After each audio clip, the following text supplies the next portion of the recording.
it's Stephanie here from the Stellium Astrology podcast. I'm the founder of StelliumAstrology.com, and I used to write horoscopes for Elle magazine in the UK, and I'm also an occasional tutor for the London School of Astrology.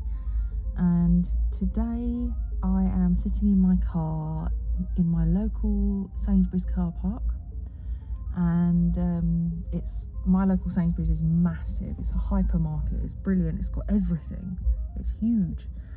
But I'm not planning to go into the shop, I'm not planning to go shopping. I am planning to get some work done because something's happened lately.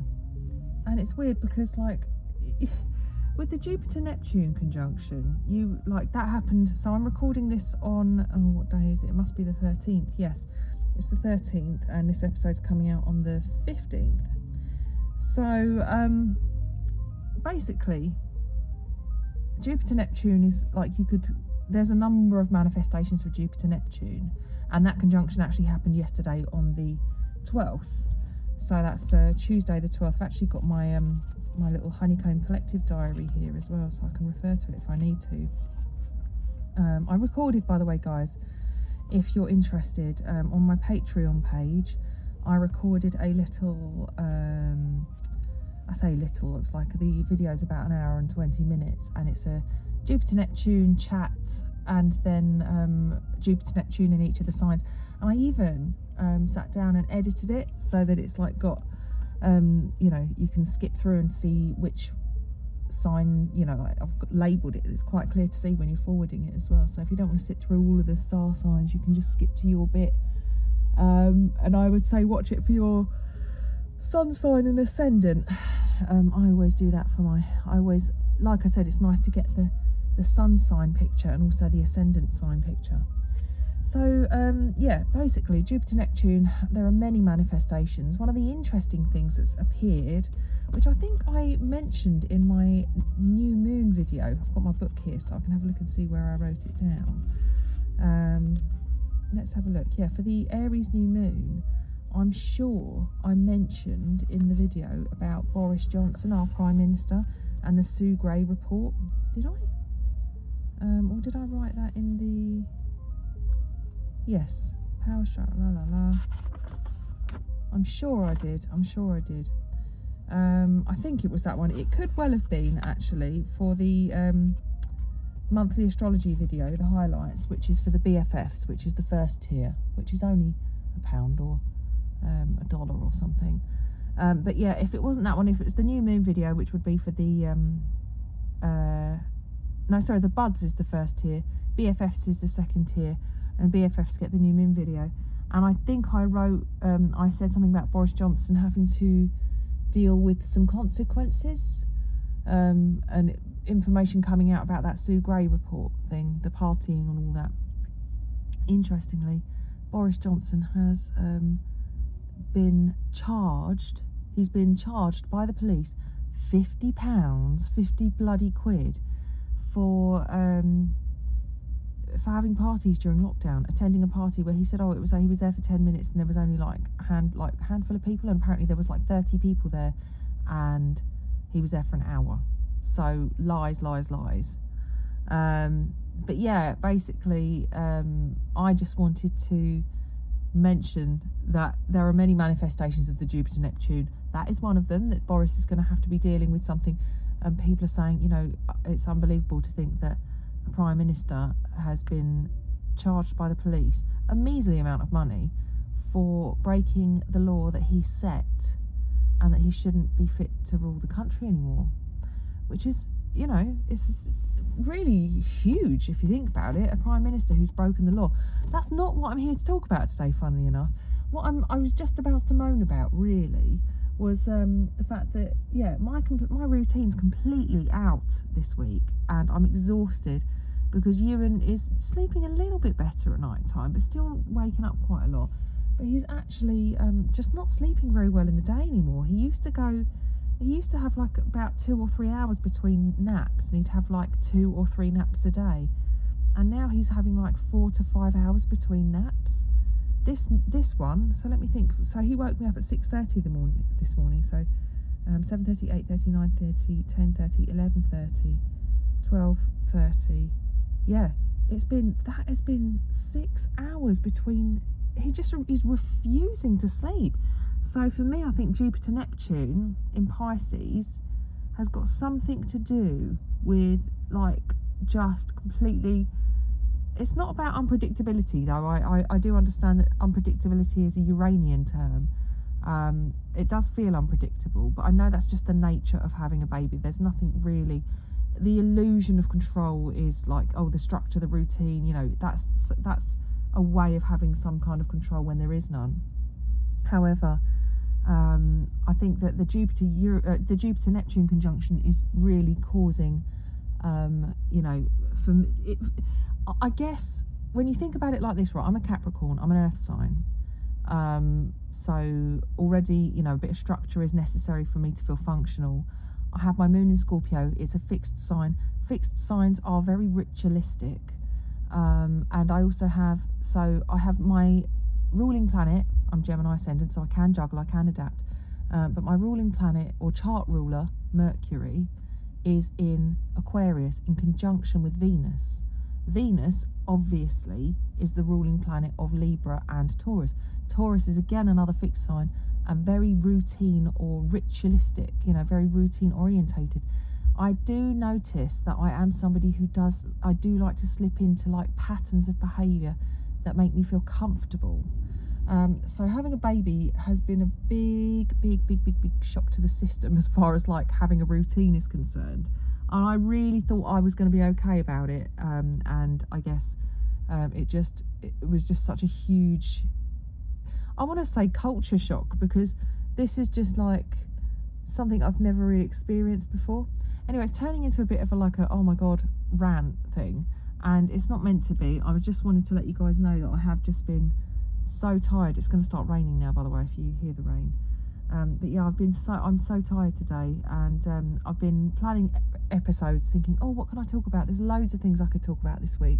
Boris Johnson is one of them, but I haven't actually prepared anything to talk about as far as he's concerned. Maybe I'll do that next week or the week after. Also, Brooklyn Beckham got married to Nicola Ann Peltz. Is it Nicola or Nicole? I follow them I follow Brooklyn. I think I follow them both on Instagram, actually. I'm not really on Instagram that much anymore, by the way, guys. I'm really not doing very well with my social media at the moment. But, yeah, I've been following Brooklyn for a little while on social media, and he's actually really sweet. And, you know, she's only 27 years old, his girlfriend. I think he's, 23 or 24? And she's 27. And he's all loved up. I'm sure it's like his first love and everything. If I was that rich, if I had like the kind of money that he's got, that his family's got, I'd have probably married my first love as well, which would have been a big mistake. But yeah, anyway, hopefully for them it is going to be a forever kind of thing. And I'm really intrigued to look at their synastry. I don't know if we've got her chart, but I know Brooklyn Beckham's chart's available. I know that David and Victoria's are available.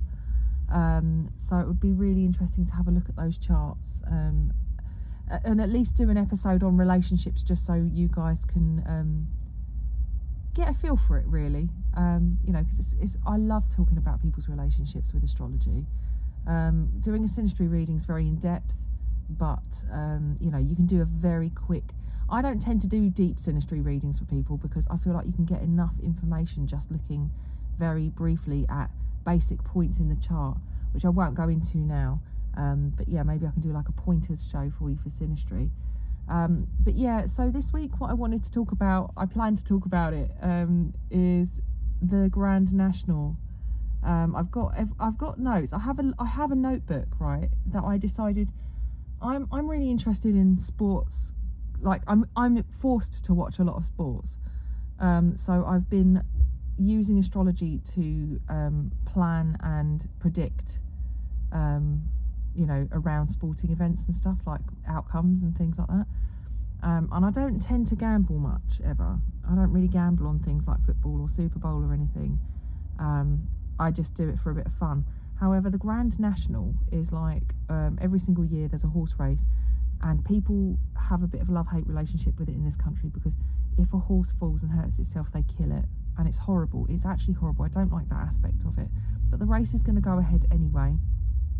And it's been a tradition that we've always done in my family. I think a lot of people do it. They have a little flutter on the horses, as my dad would call it. We'll just have a little flutter. And my dad's a Sagittarius, by the way, and he's very into following the horses. He knows all about who's the best ones to gamble on, and the trainers. He really follows it. He's not a big gambler though. He doesn't gamble a lot. He's like every now and again really has a little light flutter, but he doesn't really gamble a lot of money.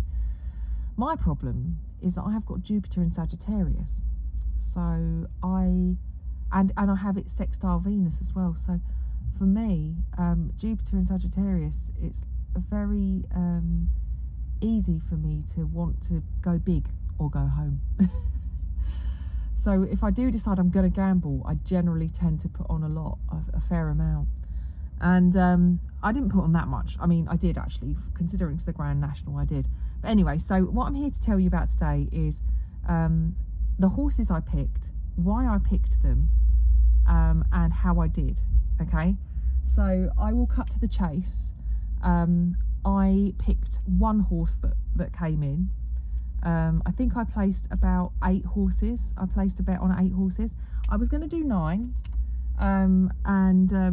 Yeah, what happened in the end was the one horse that I thought, oh, I'm really not sure. Oh, I'll just cross it off. I'll cross it off.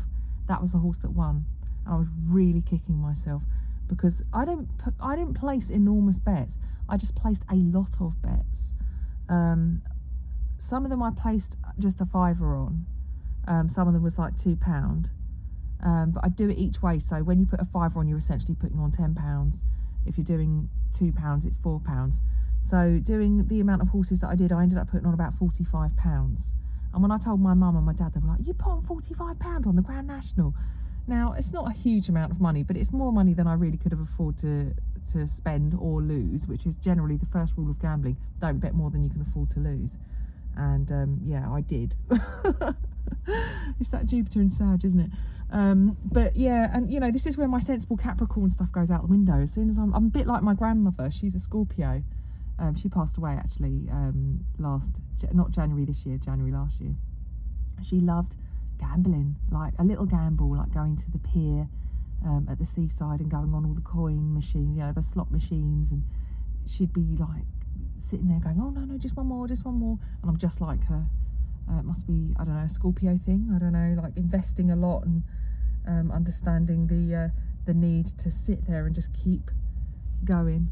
But yeah, you know, it's one of those things that I do kind of every now and again really just fancy having a gamble, just putting some money on something, making it interesting.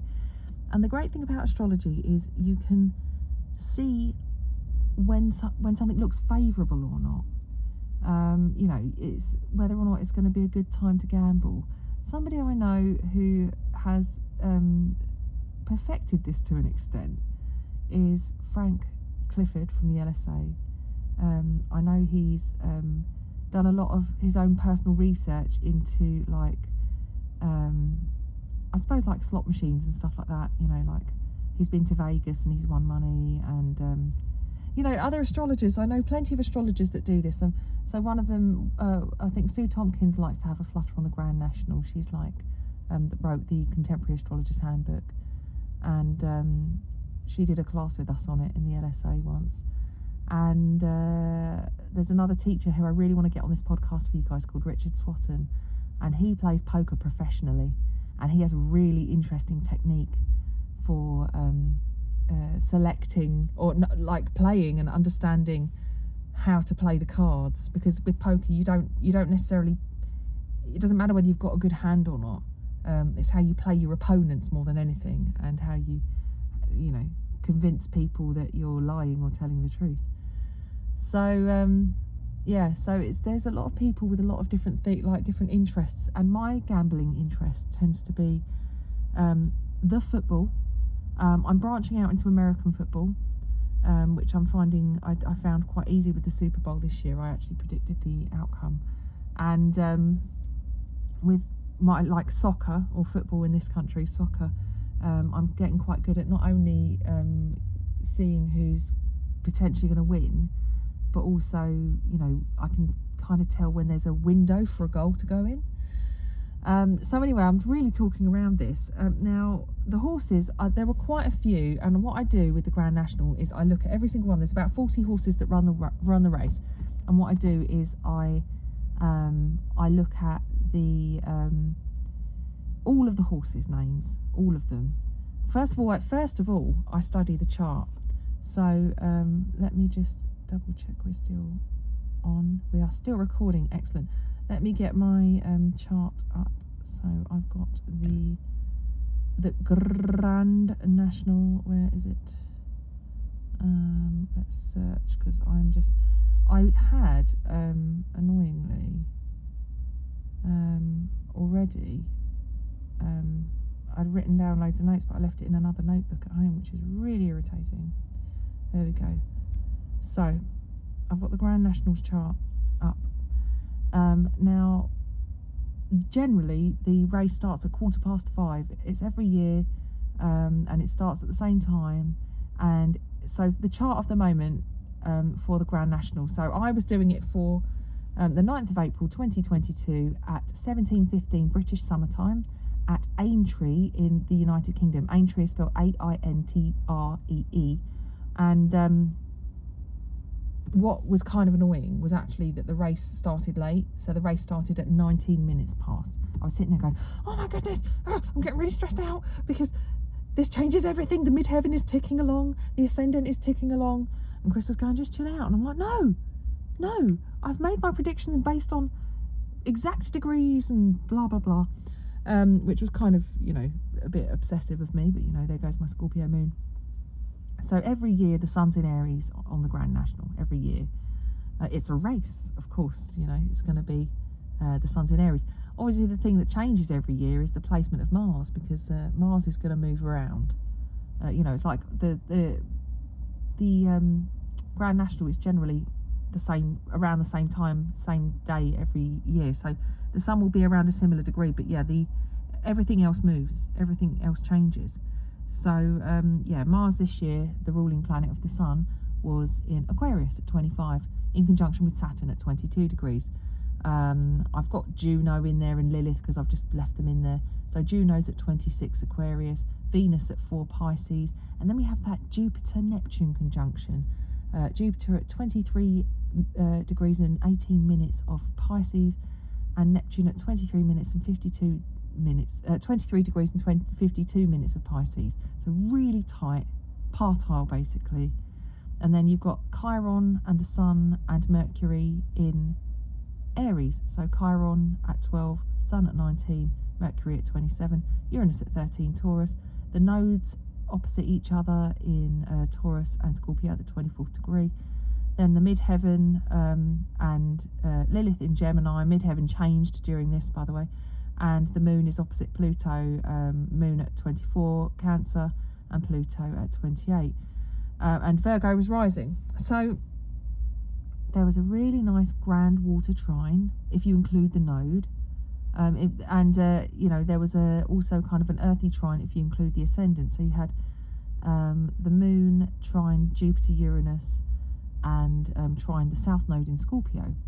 And then you've also got this other grand trine, which is Pluto in Capricorn, the north node in Taurus, and the ascendant in Virgo. Now, if you want to include that or you don't, it's up to you.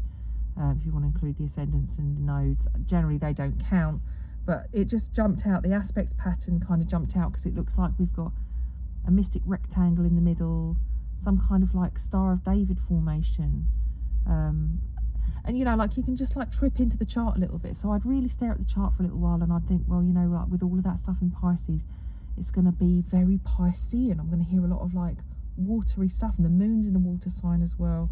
So anyway, so here I went back and I had a look at the some of the horses that were running. I went through and I checked every single one of them, but I made notes on the ones that I thought were worth making notes on. So there was a horse called Fortescue, and I looked it up, and the definition is an Australian scorpion fish, having along the back venomous erectile spines capable of inflicting painful wounds. And I thought, oh, that sounds like the node in Scorpio. Sounds a bit moon opposite Pluto. So I was like, that sounds very interesting. But ultimately, I felt that wasn't quite the right horse. Eclair Surf. Well, I thought that's very Jupiter Neptune, because an eclair is like a sweet treat, a kind of, you know, a confectionery, kind of decadent sort of cakey pastry type thing. Or if you're thinking about chocolate eclairs, you've got the toffee and chocolate ones. So that was very confectionery based and very indulgent. And then surf, well, that's like ocean-esque, isn't it? Very watery. So I thought that sounds very Jupiter Neptune. But I didn't go with that one either. Reason being because there felt like there was, the rest of the chart wasn't described. Then domaine de l'Isle, or the domain of the island, which I thought, the domain of the island, a little bit dreamy maybe, but I didn't feel a sense of anything. Also, I thought it could be like very moon in Cancer, because there's this sense of like homeland with Cancer and like protecting your own. Then death duty, which I thought, oh, that's interesting, that one, because death duty is a very, you know, Mars is in conjunction with Saturn, and that felt like a little death duty, really. And then you've got the moon opposite Pluto, so I was like really umming and ahhing about that one. And what was interesting was that Saturn and Mars were trine the midheaven, and actually I think Saturn quincunx the moon as well. So like I said, the midheaven shifted. So at the time of the race, the midheaven and the ascendant, so the midheaven was 20 degrees and 32 minutes of Gemini, and the ascendant changed to 22 minutes and 56, so 22 degrees and 56 minutes of Virgo.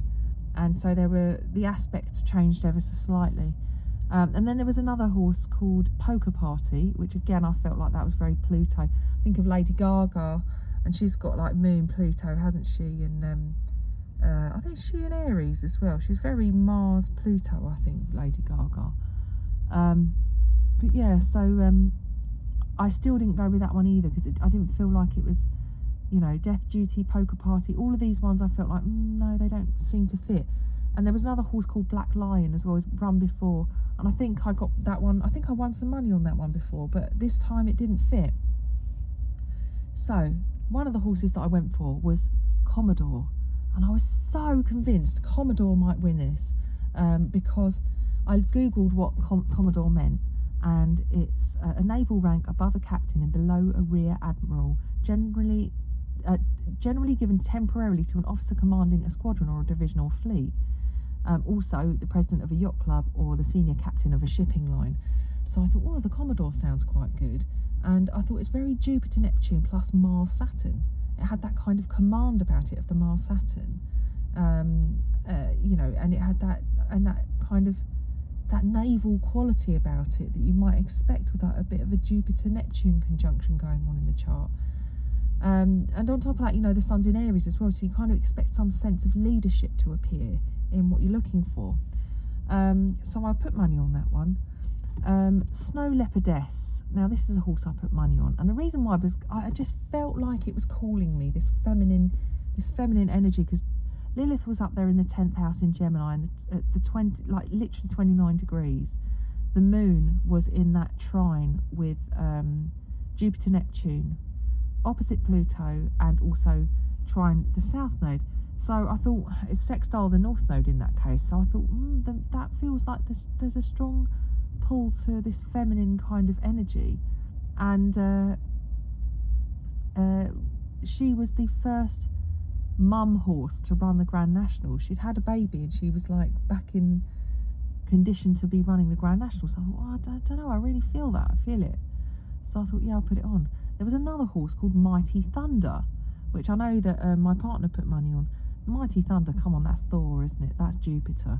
So it felt very Jupiterian. I wasn't sure about Mighty Thunder myself, because it just felt very just exclusively Jupiterian, really. But I put money on that one as well, and I regret putting money on that one now, and I wish I'd switched up for the other one that I lost money on. Now, here's one that this is one that I'd so I've got here Freewheeling Dylan. There was a horse called Freewheeling Dylan, and I put there just literally because I love Bob Dylan. And what I did was I looked up Bob Dylan's chart, and he actually had the Grand Nationals chart was aspecting his chart really well that day. I wonder now if I can just have a very brief look, if I can just call up his chart so I can just give you a little bit of a rundown on what I saw. There we go. So let's get both of those charts up together. Now, the Grand National is literally a transit to Bob Dylan's chart. And what's really interesting is whether someone's dead or alive, the chart lives on. I'm not saying that Bob Dylan's dead because as far as I'm aware he hasn't gone anywhere just yet, and I'm a fan of his anyway. Oh dear, Ewan just had a little wiggle. But yeah, so basically, yeah, the midheaven of the Grand National was on Bob Dylan's Mercury. The moon was on his Chiron. The ascendant was on his Neptune. And what else have we got here? The node in Taurus was on his moon, between his moon and Uranus, so the North Node. And I don't know, there was just so much I was looking at. Oh yeah, the sun was opposite Bob Dylan's midheaven, so on his IC basically. And yeah, the Jupiter-Neptune conjunction was hanging around his south node, in Pisces. Mars, he's got natal Mars in Pisces at 5 degrees. Venus was at 4 degrees. And I was like, oh yeah, that looks interesting. So I definitely put that on because I thought, yeah, I don't know why, I just got a feeling about that one. Now, another horse that I liked was Annabelle Fly. Annabelle spelled Anibale and then fly. And when I Googled what Annabelle or Anibale, whatever it is, what it was, the definition that came up was the god identified by the Bible as Baal, in many cases, is Baal Hadad, a god of the Akkadian and Ugaritic peoples who was closely tied to storms and rain. In the aspect of storms, this made him a terrifying god, but also a very necessary one because of the shortages of water in the region. Now, that is Jupiter-Neptune. As far as I'm concerned, that really felt Jupiter-Neptune to me. And I thought, oh, come on, that's a good one. I've got to put that one. And I know he's run before and his odds weren't great. But I thought, well, you know what, I'll put money on him. Then there was another one called 2 for Gold. I put money on 2 for Gold. And the reason I put money on 2 for Gold was because there was a T-square. Now, the T-square was, let me just take Bob Dylan's chart down. This would have made a really good enhanced podcast episode. Maybe I will do it at some point. Yep, so there's a T-square between the Moon and Pluto apexing at Mercury, and also the Sun very closely by. So, you know, and there was another T-square as well, but it was more, well, there's a couple. There was the nodes, which I don't know if you would really count that, apexing at Saturn and Mars. And then another one with the midheaven and Jupiter-Neptune. Yeah, so that doesn't really count. So yeah, that really ultimately the T-square that I was looking at, which was the Moon-Pluto opposition apexing at the Sun and Mercury. I thought, well, you know, Mercury rules all things duality, double, twins. And so I thought, you know, 2 for Gold, that feels like Mercury in conjunction with the Sun in Aries. So I thought, yeah, I'll go for that. And there was one here, Schoolboy Hours, which I went for because I thought Schoolboy Hours, you know, there's Mars and Saturn in the chart, which is trine the midheaven. There is the Sun in conjunction with Mercury, which is kind of a school kind of thing. I just felt like maybe that was something.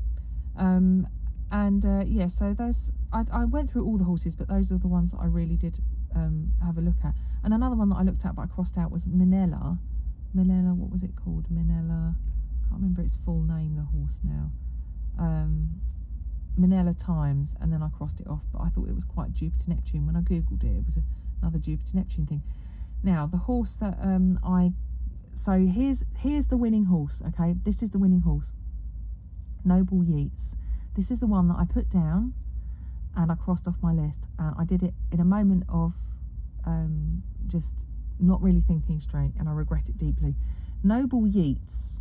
Now immediately we're thinking Noble Yeats, well, Yeats is a poet, and nobility, you think of noble, I kind of think of like, you know, a noble adventurer, warrior, a noble leader, and Yeats is this poet. Now, if we think about the T-square with the moon opposite Pluto, and then apexing at the Sun and Mercury conjunction, there you've got your kind of your nobility, but also the wordsmith. And then you've also got all of that poetic Pisces stuff, that stellium in Pisces with that lovely trine, like Jupiter Neptune to the moon. So there were a few poet names in, I think there was one called Longhouse Poet that my boyfriend gambled on, and there was a couple of other horses. But yeah, so Noble Yeats was actually the winner of the Grand National, and this was the horse that I didn't put the money on, and I could see it. For me now, it makes me realise that actually, you know, the most powerful aspect pattern to be looking at when you're looking at a chart like the Grand National is the T-square. I mean, it's obvious to me now, but at the time I wasn't so sure. So that's kind of annoying. And what's interesting about Noble Yeats is the story. The horse was like a 50-to-1 odds. So if I had put that bet on, I would have won a decent amount of money. And ultimately, the horse it was like a kind of rags to riches story. They'd never won a race ever. It was the horse's last race, or the jockey's last race. I think it was the horse's last race. And they were absolutely elated because they'd finally, you know, it had finally come through and they'd finally won on their last race. And yeah, so I'm sorry if this sounds like a bit of a waffly, all over the place episode. I may still be under the influence of Jupiter Neptune a bit, but I wanted to share with you the fact that you can sometimes see, like, you know, you can always see what's going on in the chart. That's the skill is really the discerning the right path to follow in the chart. You know, when it comes to this sort of thing, like the Grand National, it's like knowing, should I go for this one? Should I go for that one? How should I work this, basically? So let me tell you how it went. So Noble Yeats came first. There was a horse called Any Second Now, that came second. Another one called Delta Work, that came third. Santini was fourth. Fiddler on the Roof was fifth. Now, Fiddler on the Roof felt theatrical, and I thought, you know what? Actually, when I was looking at it, I was like, oh, I'm not sure about this. But actually, now looking back, I think, yeah, it was. If you think about the looking at the chart, the Pisces, that element of I don't know, that kind of creative expression was so strong in the chart, which is, you know, sometimes beyond words, sometimes it's music, sometimes it's art, like the painted picture. So Fiddler on the Roof, I deliberated over that a little bit, but I decided against that one. Longhouse Poet came sixth. Longhouse Poet, you know, again, I'm hearing the poetry here, I'm hearing the Pisces stuff. And then seventh was Freewheeling Dylan, which is one of the horses I put money on, and that one was 40-to-1, so I did win some money on that horse. I did it each way, so I got out of the first 7 horses, I did each way bets for 7 of them, and yeah, I basically won only a small amount of money. I only won about £18. But if I had not have crossed off Noble Yeats, if I'd have put Noble Yeats on I literally, when I was putting it through the checkout, I just looked and I thought, oh, I think it was up to £50, and I thought, oh, I can't put 50 quid on. So I crossed off Noble Yeats. I'm so kicking myself in the bum for that. So yeah, Noble Yeats was first, and there you go. You've got a poet there. You've got Fiddler on the Roof. You've got Longhouse Poet, and you've got Freewheeling Dylan. I don't know if you've listened to any of my previous shows, but whenever I talk about Bob Dylan, I talk about the fact that he's a wordsmith. I talk that he's a poet. You know, he was the voice of his generation, and he was just so undeniably talented. Like, you don't have to like his music to respect the man's ability to write poetry, and you know, he's an amazing mercurial. Is a great example of Mercury. Great example of like a mercurial person. Gemini. What's he got? He's got. Has he got Virgo on the midheaven? Am I right? Yeah. He's got Gemini on the descendant, Virgo on the midheaven, a stellium in Gemini. He has got a stellium in Taurus as well, but just such a great example. And if you think about the fact that Bob Dylan was having transits to his chart. Now, the other thing I did that was really interesting was I actually looked up Yeats's chart as well. That was on astro.com, so I was able to look up Yeats, which I've saved, and I'm looking him up now. And let's have a little look at the Grand Nationals chart against his, which I don't know if you can hear it, the rain's coming down now. Yeah, so he has, as far as I'm aware, his ascendant, I think his I can't remember now on astro.com how accurate his time was. I think it was pretty accurate. So the midheaven of the race was on his sun, which means that Mars and Saturn were trine his sun, and on his moon as well. He's got sun at 22 Gemini, sun and Uranus, 22 and 29 Gemini, moon at 19 Aquarius. And then if we have a look at the rest of the chart, he has the Jupiter Neptune conjunction was around his Chiron. He's got his Mercury on the so transiting Mercury is on his south node, and opposite his north node and his Saturn. So like his chart was being picked up by the race as well. Uranus was on his Venus. Uranus is almost bang on his Venus. Wow. So his Venus is at like 13 Taurus and 21 minutes of arc, and he's got Pluto at 13 Taurus and what's that? Oh, I need my glasses.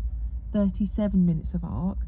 And yeah, Uranus is bang on that Venus and Pluto conjunction, which I just think is kind of fascinating. Uranus is at like 13 Taurus and 20 minutes.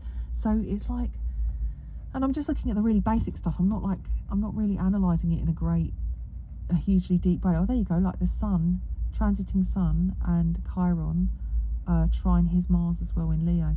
So, you know, there's just loads of interesting things to look at, really.